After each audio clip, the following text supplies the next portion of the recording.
So friend, you can see here one diagram. So you can see here Dalhousie's policy of annexation, and due to this policy which states were became victim of this policy. यानी कि यहाँ पे एक picture आपको दिया गया है, तो वहाँ पे आप देख सकते हैं कि डेलहाउसी की एनेक्सेशन की पॉलिसी के कारण कौन कौन से ऐसे स्टेट थे कि जो उनके विक्टिम बने हुए थे, कि जिसके कारण उस स्टेट के राजा को अपना जो किंगडम है वो किंगडम ब्रिटिश एम्पायर को हैंड ओवर कर देना पड़ा था, यानी कि उनको दे देना पड़ा था. So first one is given annexation by war. So state is given here Punjab and Pegu, यानी कि लोअर बर्मा. यानी कि ये दोनों ऐसे स्टेट थे कि जो वॉर के कारण एनेक्स हुए थे, और उसमें थे पंजाब और पेगू, यानी कि lower Burma. Now second one, annexation due to king dying without heir. यानी कि ये ऐसे स्टेट थे कि जिसने एनेक्सेशन पॉलिसी अडोप्ट की थी, और उसके कारण जब उनके किंग का डेथ हुई थी, और वो भी जब उनके संतान न होने के कारण, जो संतान उनके नहीं थे, तो वो संतान न होने के कारण वो जो स्टेट था वो स्टेट ब्रिटिश गवर्नमेंट को चला गया था. और उसमें यहाँ पे कुछ स्टेट के नेम दिए गए हैं. So first Satara, second Jaitpur, third Sambalpur, fourth Udaipur in MP, fifth Jhansi, six Bagat, eight Nagpur. तो ये ऐसे स्टेट थे कि जब उनके राजा मर गए थे और उस वक्त उनकी जो संतान नहीं थी, और उसके कारण उनके कोई वारसदार नहीं होने के कारण ये जो पूरा स्टेट है वो पूरा स्टेट ब्रिटिश एम्पायर को हैंड ओवर करना पड़ा था. Now third number, annexation on pretext of mismanagement. यानी कि मिसमैनेजमेंट के प्रीटेक्स के अंडर में ये स्टेट को एनेक्स किया गया था, और वो स्टेट था Awadh. Now fourth one, annexation on pretext of डेप्ट कलेक्शन. यानी कि डेप्ट कलेक्शन ठीक से न होने के कारण ये स्टेट जो है तो वो ब्रिटिश एम्पायर को हैंड ओवर करना पड़ा था. तो उसमें स्टेट था निजाम्स प्रोविंस, यानी कि निजाम के जो प्रोविंस थे तो ये एनेक्स हुए थे. Now last, annexation to end a namesake rule. यानी कि सिर्फ रूल, नेमसेक रूल के लिए ही उनको एनेक्स डिक्लेयर कर दिया गया था. और उसमें जो स्टेट है तो वो स्टेट के नेम यहाँ पे दिए गए हैं, कर्नाटका एंड तांजोर. तो ये ऐसे स्टेट थे कि जो एनेक्सेशन पॉलिसी के कारण ब्रिटिश गवर्नमेंट को हैंड ओवर करने पड़े थे. Now friend, we will see next paragraph. Besides being an imperialist, Dalhousie was also a reformist. So Dalhousie was known as a imperialist person. यानी कि डेलहाउसी जो थे वो एक इम्पेरियलिस्ट पर्सन थे. क्यों? क्योंकि उनकी हर एक पॉलिसी ऐसी थी कि जिसके कारण ब्रिटिश गवर्नमेंट को अपना जो एरिया है तो वो एक्सपांड कर सके. But Dalhousie was also known as a reformist, कि डेलहाउसी को एक रिफॉर्मिस्ट की तरह, एक सुधारक की तरह भी उनको देखा जाता है. Because the first railway line in India between Mumbai to Thane in 1853 AD, wireless system between India and England, establishment of public works department, English education etcetera were all introduced during his tenure. So here given some reforming activity of Lord Dalhousie which were done in our country. यानी कि यहाँ पे Dalhousie को reformist हम कहते हैं, और या फिर हम उसको एक रिफॉर्मर कहते हैं. तो क्यों उनको एक रिफॉर्मर कहते हैं? तो उसके जो रीज़न है वो रीज़न यहाँ पे दिया गया है, क्योंकि उनके ही पीरियड में फर्स्ट टाइम इंडिया में रेलवे लाइन जो थी तो वो रेलवे लाइन एस्टेब्लिश हुई थी, और वो मुंबई और थाने के बीच में 1853 में. वायरलेस सिस्टम जो इंडिया और इंग्लैंड के बीच में शुरू हुआ था तो वो भी डेलहाउसी के समय में ही शुरू हुआ था, और पब्लिक वर्क्स डिपार्टमेंट के जो शुरू हुआ था तो वो भी उनके समय में ही शुरू हुआ था. और ख़ास करके जो इंग्लिश एजुकेशन की जो शुरुआत हुई थी तो वो इंग्लिश एजुकेशन की शुरुआत भी डेलहाउसी के पीरियड में ही हुई थी, और इसी कारण डेलहाउसी को एक रिफॉर्मर की तरह भी देखा जाता है. ही पास laws laws to ban child marriage and advocated widow remarriage। यानी कि उन्होंने एक सोसाइटी में कुछ चेंजेस लाने के लिए भी कुछ रिफॉर्मिंग एक्टिविटी की थी, और वो एक्टिविटी ये थी कि उन्होंने कुछ ऐसे एक्ट बनवाए थे, कुछ ऐसे लॉ बनवाए थे कि जिसके कारण चाइल्ड मैरिज जो हमारी कंट्री में होते थे तो वो चाइल्ड मैरिज को स्टॉप कर सके, और विडो रीमैरिज को उन्होंने शुरू करवाया था। So that's why Dalhousie was also known as a reformer। So friend, you may ask, there is a question in a exam, why did Dalhousie known as a reformist or reformer।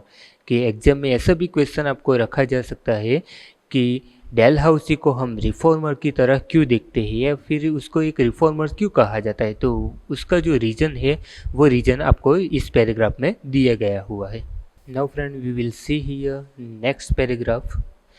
Within 100 years from the Battle of Plassey in 1757, the British rule and the empire both expanded।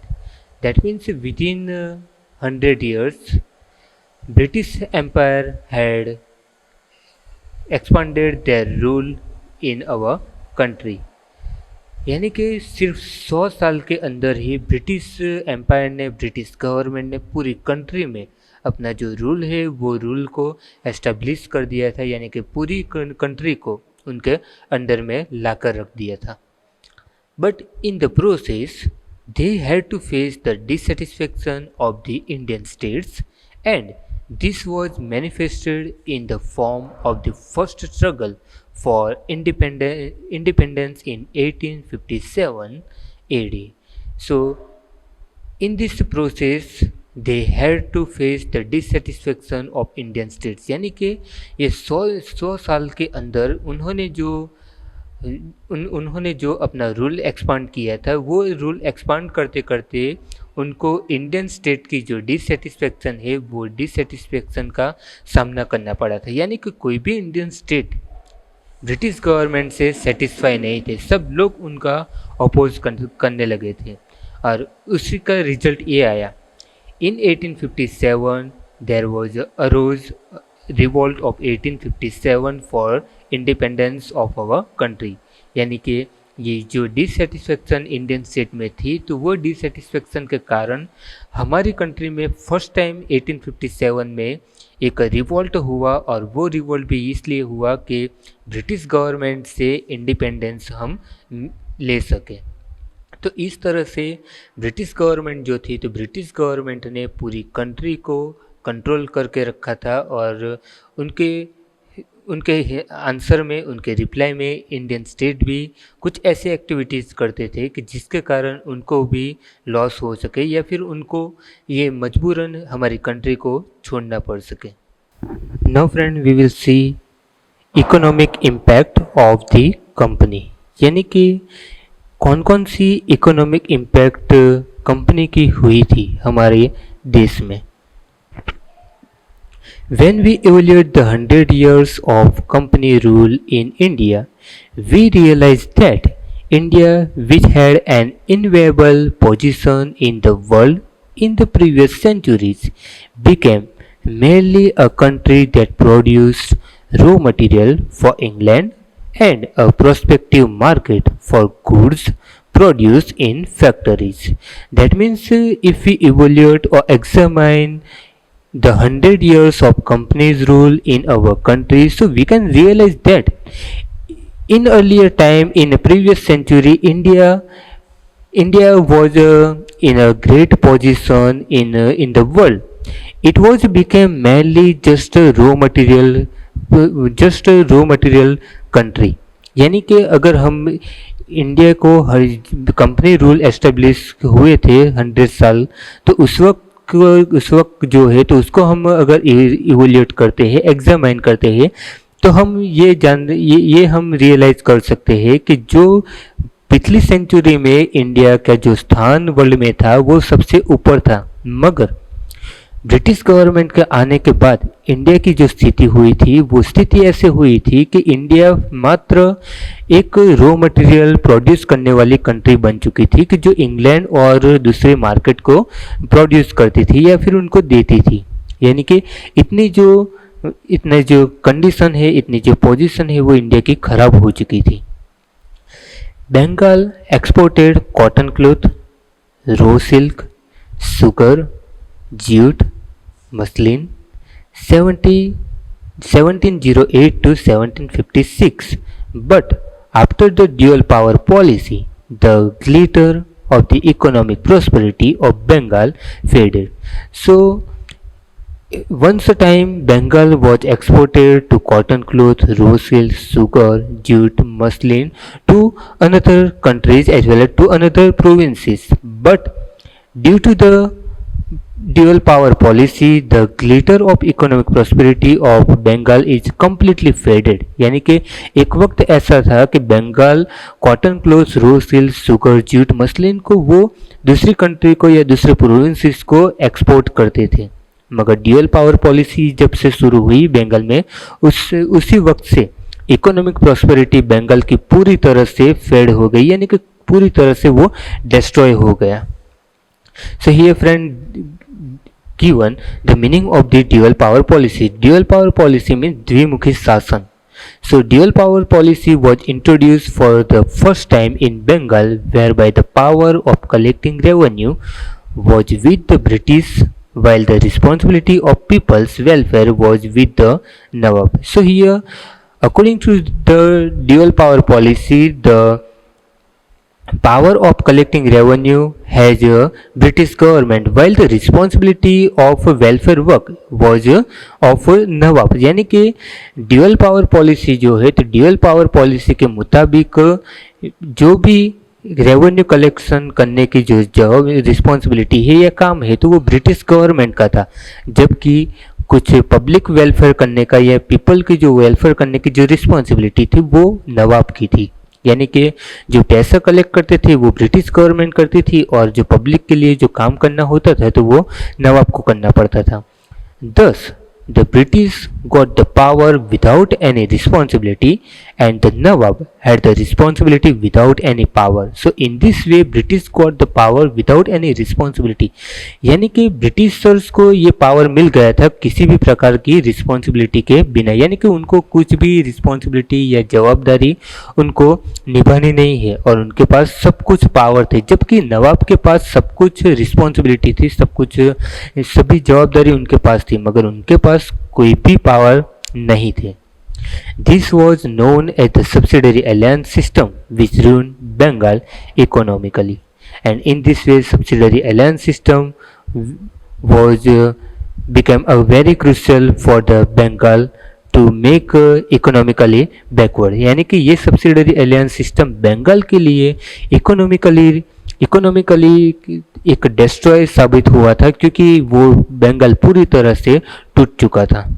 Next paragraph, the unfair revenue collection policy by the company made the Indian peasant a debtor. So that means the revenue collection policy of a company was unfair, and due to this unfair policy of revenue collection, Indian peasant was became a debtor of British government. यानी कि revenue collection की जो policy थी, वो policy के कारण Indian peasant जो थे, तो वो सभी इंडियन पीजेंट एक डेप्टर बन चुके थे, यानी कि ब्रिटिश गवर्नमेंट के एक कर्जदार बन चुके थे वो। The British government imposed unfair taxes on the Indian cloth industries. They adopted various deceitful practices to ruin the prosperous Indian industries, because of which it completely collapsed. So British government imposed unfair taxes on Indian cloth industry. They have also adopted deceitful practices to ruin the prosperous Indian industries, and due to these taxes Indian industries was completely collapse. यानी कि जो British government ने जो भी taxes शुरू किए थे Indian cloth industry के लिए, वो अनफेयर टैक्सेस शुरू किए थे, और उनके कारण जो भी इंडियन इंडस्ट्री थी वो सब पूरी तरह से कोलैप्स हो गई, यानी कि पूरी तरफ से वो धराशायी हो गई थी, क्योंकि जो भी टैक्सेस पे करने थे वो टैक्सेस ब्रिटिश गवर्नमेंट को पे करने थे। जितनी इनकम नहीं होती थी उससे ज़्यादा तो उनको टैक्सेस ब्रिटिश गवर्नमेंट को पे करनी पड़ती थी। The Indian artisan became poor and unemployed. यानी कि जो ब्रिटिश इंडियन आर्टिसन जो थे वो पुअर हो चुके थे और अनएम्प्लॉयड हो चुके थे। Now friend we will see here the page number 8, यानी कि जो भी इंडियन आर्टिसन थे, इंडियन वर्कर थे, वो एकदम पुअर हो चुके थे और वो पूरी तरह से अनएम्प्लॉयड हो चुके थे, यानी कि वो कंप्लीटली बेरोजगार हो चुके थे। The company traders forced the weavers of Bengal to sign contracts for providing definite quantity of cloth in a short period. If the weaver refused, he would be punished by being less or jailed. So, company traders had forced to weavers of Bengal to sign the contracts providing definite quantity of cloth in short period. यानी कि company के जो भी traders थे वो traders ने बंगाल के जो वीवर्स थे वो वीवर्स के मजबूर जबरन ये कॉन्ट्रैक्ट को सही करवाते थे कि क्लोथ का जो भी प्रोडक्शन होता है तो वो प्रोडक्शन उनको टारगेट दिया जाता था कि शॉर्ट पीरियड में इतना प्रोडक्शन करना ही होता था। So if any weaver refuse to this contract or any if they refuse to sign, so he would be punished by being less or jail। यानी कि कोई भी वीवर उसको रिफ्यूज करता है या फिर कोई भी उनको निग्लेक्ट करता है तो ऐसे वीवर को वो लोग पनिशमेंट देते थे, उनको जेल भी कई बार भेज देते थे। Next paragraph, before the arrival of the company the Indian villages were self-reliant and prosperous, but under the company rule they became dependent and poor। So before arrival of the company rule, Indian villagers were self-reliant and prosperous। यानी कि company rule जब आया था उससे पहले India के सभी villages self reliant थे, यानी कि वो खुद के ऊपर निर्भर करने वाले थे, उनको इंडियन विलेजेस को दूसरे के ऊपर निर्भर नहीं करना पड़ता था। बट जब से कंपनी रूल शुरू हुआ था उसके बाद वो पूरे डिपेंडेंट हो चुके थे, पूरी तरह से वो पुअर हो चुके थे।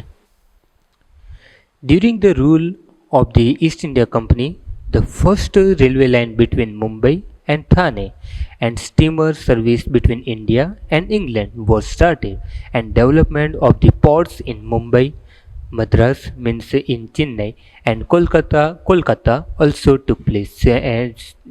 means during this rule or during this period, British East India Company had established first railway line between Mumbai and Thane, and first steamer service had also started between India and England for the development of the ports in Mumbai, Madras and Kolkata। यानी कि British east India company के समय में ही first railway line establish हुई थी और वो भी मुंबई और थाने के बीच में, और स्टीमर सर्विस भी उसी वक्त हुए थे कि जो इंडिया और इंग्लैंड के बीच में हुए थे, और उसके कारण मुंबई, मद्रास और कोलकाता के जो पोर्ट थे तो वो पोर्ट को डेवलप करना शुरू भी हो चुका था।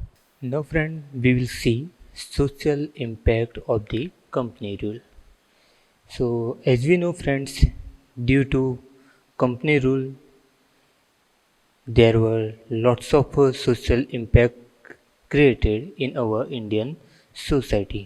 यानी कि कंपनी रूल के समय में इंडिया में बहुत सारी ऐसी सोशल इम्पैक्ट जो थी, इम्पैक्ट यानी कि असर, इफ़ेक्ट, तो वो इंडिया के ऊपर हुई थी, और वो सोसाइटी हमारी जो इंडियन सोसाइटी है तो इंडियन सोसाइटी में भी उसकी असर हुई थी। We will see in the paragraph, during the British administration the spirit of freedom of speech and thought develop among the people due to the development of newspapers. So that means during British administration और British period there was social awareness was spread in our society, and as a result of it the freedom of speech and freedom of thought were developed in our Indian society, and it was happen due to the newspapers developmental work। यानी कि British administration के वक्त या फिर British काल में India में spirit of freedom of speech, यानी कि जो फ्रीडम ऑफ स्पीच और फ्रीडम ऑफ थॉट, ये दोनों जो है तो वो बहुत ही अच्छी तरह से डेवलप हुए थे। और ये इसलिए हो पाया था क्योंकि उस वक्त जो न्यूज़पेपर है वो न्यूज़पेपर का वर्क बहुत ही एक इफ़ेक्टिव वर्क न्यूज़पेपर का था। In the Indian society, certain wrong social customs, rites, and rituals were prevalent during this time, like sati system, female infanticide, child marriage, etc. We all are aware in present time in our India there are lots of superstitions, social customs, rites and rituals are prevalent in present time. यानी कि हमारी Indian society में आज भी कुछ ऐसे social customs जो है, राइट्स, रिचुअल्स और कुछ सुपरस्टिशंस आज भी हमारी सोसाइटी में मौजूद है. सो which are social customs, rites, rituals, and superstitions are prevalent in nowadays. All these social customs, rites, rituals, and superstitions were prevalent in our country during British period. यानी कि जो अभी भी सोशल कस्टम है, rights है, rituals है, superstitions है, जो अभी हम हमारी सोसाइटी में मौजूद है, तो वो ब्रिटिश काल में यानी कि ब्रिटिश पीरियड में भी वो मौजूद थे. राजा राम मोहन रॉय, दुर्गाराम मेहता, बेहराम जी Malabari, etc. were the stalwarts whose role was instrumental in getting the laws passed with the help of Britishers. So that means Raja Ram Mohan Roy, Durgaram Mehta, Behram Ji Malbari. So these were person who who were considered as a pioneer to reduce these wrong social customs, rights and superstitions from our Indian society. यानी कि ये राजा राम मोहन रॉय, दुर्गाराम मेहता, बेहराम जी मलबारी, तो ये ऐसे एक pioneer थे या फिर एक ऐसे रिफॉर्मर थे कि जिन्होंने ब्रिटिशर्स का साथ लेकर यानी कि ब्रिटिशर्स का साथ लेकर उनको साथ देकर कुछ ऐसे जो लॉज है यानी कि कुछ ऐसे जो रूल्स है और रेगुलेशंस है वो फ्रेम किए थे कि जिसके कारण हमारी इंडियन सोसाइटी में से ये सब जो सुपरस्टिशंस है, रॉन्ग कस्टम, सोशल कस्टम्स है, ये सब हमारी सोसाइटी से निकल सके और हमारी जो इंडियन सोसाइटी है वो इंडियन सोसाइटी एक अच्छी तरह से बाहर आ सके. As the administrative framework in India was anglicized, there was a demand for people with knowledge of English. So, due to the administrative framework, there was a huge demand of English knowledge or English education for the administration work in a British period. यानी कि जो भी British period था तो वो British period में administrative work ठीक से हो सके, इसलिए उस वक्त एक डिमांड ये उठी थी कि इंग्लिश नॉलेज यानी कि इंग्लिश की जो एजुकेशन है वो इंग्लिश की एजुकेशन को ज़्यादा से ज़्यादा स्प्रेड किया जाए. यानी कि इंडिया में भी अब इंग्लिश एजुकेशन की शुरुआत हो सके, इसके कारण ये ध्यान में रखकर हमारे इंडिया में इंग्लिश एजुकेशन की शुरुआत हुई थी. English education began to be imparted in India due to Lord Macaulay's endeavors. So friend, make bracket for this sentence. This is the most important sentence for you. So English education began to imparted in India. That means Lord Macaulay was considered as a pioneer of English education in our country. यानी कि जो Lord Macaulay है तो वो Lord Macaulay ने English education की शुरुआत हमारी कंट्री में करवाई थी और उनके ही साहस से या फिर उनके ही एडवेंचर से, इंडेवर से ही हमारी कंट्री में ये इंग्लिश एजुकेशन की शुरुआत हुई थी. एक्चुअली ये जो इंग्लिश एजुकेशन की शुरुआत हुई थी तो वो ब्रिटिश लोगों के लिए या फिर ब्रिटिश पीपल की एडमिनिस्ट्रेटिव को स्मूथ बनाने के लिए शुरू किया गया था, मगर उसका जो इनडायरेक्टली बेनिफिट है वो इनडायरेक्टली बेनिफिट इंडियन पीपल को मिला था. As recommended by Charles Wood, universities were established in Mumbai, Madras means in Chennai and Kolkata.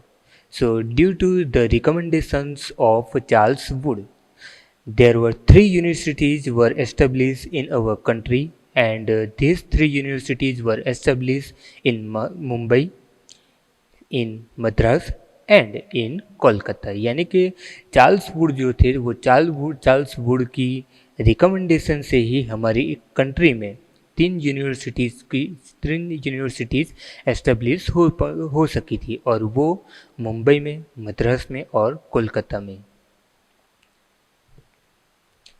Next paragraph, a whole class of people with knowledge of English developed because of English education. So, due to the English education, or with the help of English education, there was a society constructed or created who known English education, or who know English language. With the passage of time, this group made demands for social reforms and gave momentum to the process of reforms. That means, due to the English education, there was a group of people who demand for social reforms and who give a momentum to the process of reforms. यानी कि ये English education का ये benefit ये हुआ था Indian society को कि सिर्फ थोड़े ही वक्त में कुछ ऐसे लोगों का एक ग्रुप बन गया था, या कुछ ऐसे लोगों का एक वर्ग हो गया था कि जो सोशल रिफॉर्म्स है वो सोशल रिफॉर्म्स की अब मांग करने लगे थे, और जो भी रिफॉर्मिंग एक्टिविटी है वो रिफॉर्मिंग एक्टिविटी की मांग कर सके। Now friends, we are going to the last topic, that means the conclusion of the lesson, and we will see here the last paragraph of the conclusion. Thus, the East India Company came to India being allured by the prosperity and trade opportunities. So, initially the British East India Company was come in our country with the purpose of trading activity and to make their country prosperous. But they had got lots of benefits from our country. यानी कि east India company जो हमारी country में आई थी, तो वो शुरुआत में ट्रेड ऑब्जेक्टिव के साथ, यानी कि बिजनेस करने के ऑब्जेक्टिव के साथ आई थी, उनकी अपॉर्चुनिटी के साथ आई थी, मगर बाद में उन्होंने खुद की कंट्री को ही प्रॉस्पेरियस बनाया था। The company rule in India produce certain good and bad results in the political, economic, social and cultural fields, and due to company rule, India produced certain good and bad results. That means, due to British Empire, India had got advantages as well as disadvantages, and these advantages and disadvantages were got in political, economic, social and in cultural fields. यानी कि जो company rule हमारी country में establish हुआ था, तो वो company rule के कारण हमारी कंट्री में कुछ फ़ायदे भी हुए थे तो कुछ गैर फ़ायदे भी हुए थे, और वो फ़ायदे यानी कि एडवांटेज और डिसएडवांटेज पॉलिटिकल, इकोनॉमिक, सोशल और कल्चरल फील्ड्स में हुए थे। The company adopted the policy of making England prosperous at the cost of India, and the reforms they made in the administration for their own interest indirectly proved to be beneficial for India. So there was one motto or goal of British government to make England prosperous at the cost of India। यानी कि जब British east India company हमारी India में आई थी, तो वो एक गोल के साथ आई थी, एक ऑब्जेक्टिव के साथ आई थी कि कुछ भी कर इंडिया को जितना भी लॉस हो सके उतना लॉस दिया जाए, मगर उनके लॉस से अगर इंग्लैंड प्रॉस्पेरियस बनता है तो कुछ भी करके इंग्लैंड को प्रॉस्पेरियस बनाना है। But they had also made some reforms in our society, and our Indian people had also got this situations advantages, and they got some beneficial from their reforming activities। यानी कि British east India company ने जो भी कुछ किया था वो खुद के लिए किया था, यानी कि खुद की स्मूथ एडमिनिस्ट्रेशन के लिए किया था, मगर उसका इनडायरेक्टली जो बेनिफिट हुआ था वो इनडायरेक्टली बेनिफिट इंडियन पीपल को हुआ था, कि जो इंडियन पीपल ने जो फ्रीडम ऑफ स्पीच और फ्रीडम ऑफ थॉट के जो एक वैल्यूज़ है या फिर जो राइट्स है, वो राइट्स अब खुल के सामने आकर वो मांगने लगे थे। यानी कि ये एक पॉजिटिव इफ़ेक्ट्स हुई थी हमारी इंडियन सोसाइटी में। So friend, we are completing this unit here, so thank you.